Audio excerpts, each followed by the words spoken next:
सिर्फ हंसना हंसाना ही मकसद नहीं, काव्य का स्वाद सबको चखाते हैं हम। मन वचन कर्म से लोकहित के लिए प्रीति के गीत गंगा बहाते हैं हम। नमस्कार, मैं हूँ बादशाह प्रेमी।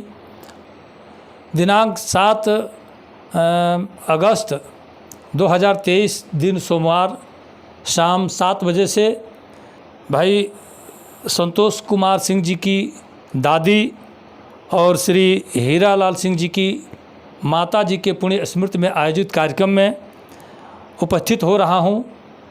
कोयला देवा, ग्राम खैरटिया, पोस्ट कोयला देवा, जिला गोपालगंज, बिहार। अपने टीम के तमाम मित्रों के साथ भाई संतोष संगम जी, दुर्गेश दुर्लभ जी और माधुरी मधु के साथ उपस्थित हो रहा हूं। आप अगर नज़दीक से हैं तो उपस्थित होइए और इस काव्य गोष्ठी का भरपूर आनंद उठाइए।